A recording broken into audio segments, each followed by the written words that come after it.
Hello there and welcome to this video. And today I want to show you some of the things that I've been doing in my last rides to make it more interactive and more fun. And let's jump into the video. So the thing that I've been using lately is called this website is called StatsHunters, and what it does, it's really cool, and I will explain you right now. So as we can see here, we have these red squares or red tiles here. And this is basically the heat map of the places that I've been in the bike in Portugal. So you can see it, I have ridden, of course, a lot around my home. And then I went to Lisbon and wherever. So I will explain to you what is this and how you can also make your rides more interactive. So StatsHunters is a website that collects data, in this case from Strava, and you can import your activities from Strava, and then other than building a heat map with your tiles, you can also check the statistics, and it is really good in terms of statistics. So you can come here and see the distance per year, like several things like time statistics, elevation statistics, Eddington number, I mean, a lot of different things, but let's focus on the heat map. So whenever you are loading your activities to Strava, it builds a heat map with basically all the activities. It passes through some points on the map, and the map is divided in squares or in tiles, whatever you want to call it. I'm going to call it squares. And these squares are like more or less 4 square kilometer in area, so it's like 2 by 2. And as you can see here, then you can see wherever you have been already in the bike. So it's a pretty cool thing to, for example, for you to know, okay, I've ridden here in Switzerland, for example, I was in France, I was in Portugal, and in Portugal, of course, I have a lot of area around my house, and then the challenge is to build like this map as much as possible, so to paint the map as much as possible. And you can see here in StatsHunters, there's also this option of max square, which is basically the max size of square that you can build with your small tiles or with your small square. And in this case, mine is 19 by 19, but I don't really pay too much attention to this one. But what I like also is this cluster, max cluster, and the other clusters. And basically the clusters is the junction of all the tiles or the squares that are together. So the maximum one that I can build is around Braga, which is my hometown, of course, but I can see here a lot other clusters in the map. So for example, here I have a cluster of 1, cluster of 1, here I have a cluster of 15, and of course I have my max square here in Braga. So that one of the challenges is to build up this cluster. So that's why I've been coming to places like this. As you can see, I've ridden to here, and these turns on the map are basically points to go up and paint a square.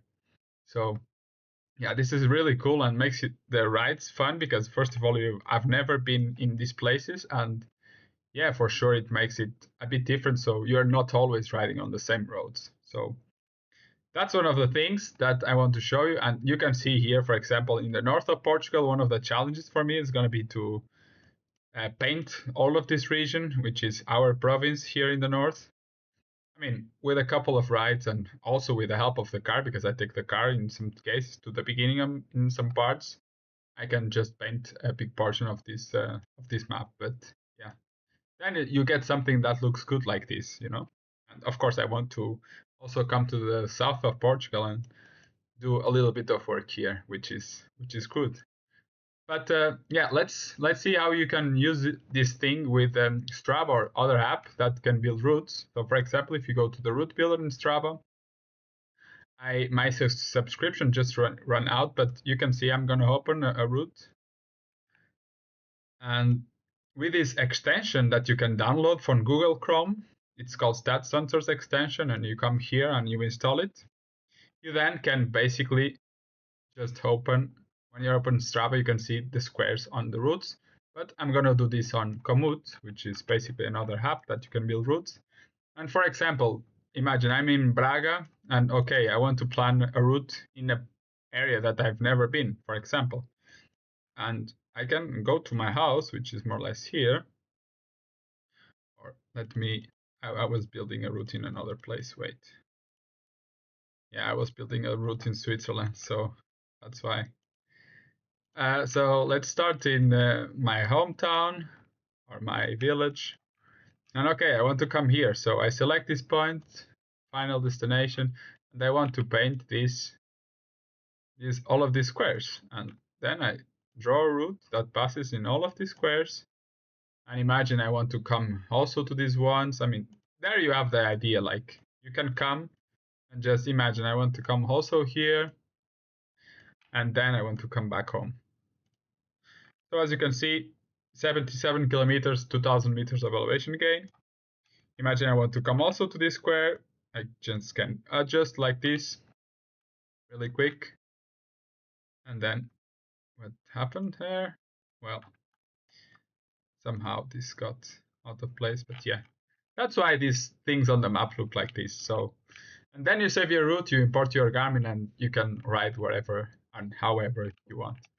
And of course, this is great because, I mean, then you can have a map looking like this, and then you can plan routes of, like, for example, closing regions. So, for example, one of my goals is to come here to Switzerland and, for example, start here in Lausanne and wait, because the other point is still in Portugal. So I start here in Lausanne, and because I've done these climbs here, but I never came down here in this route, in this road down the valley. So I want to come here. So I want to close all of these together in a loop, these triangles, so the map looks nicer. And of course, I want to paint the rest of Switzerland. Another good thing about this StatsHunter thing is that you can see how much of the country I've ridden in, how much of the area. If you go here to country tiles and if you select, for example, Portugal, it isolates the area of Portugal, and you can see that there are in total 28,000 tiles, and I've ridden 14, almost 15% of the area of the country. And then you can have a better idea of like, I mean, this is like a nice goals and a good thing to have in mind. So one of my goals this year is actually to come up here to statistics and increase my explorer tiles to 10,000. So right now I have almost 8,000. So I want to build this one up to 8,000, which is a lot of work, but of course that's what I like to do. So yeah, hope you enjoy the video, and if you wanna look for more information about this, just reach, for example, this thing. It's called tile bagging or square hunting, something like this, and you should be fine. So thanks for watching, and see you next time. Bye bye.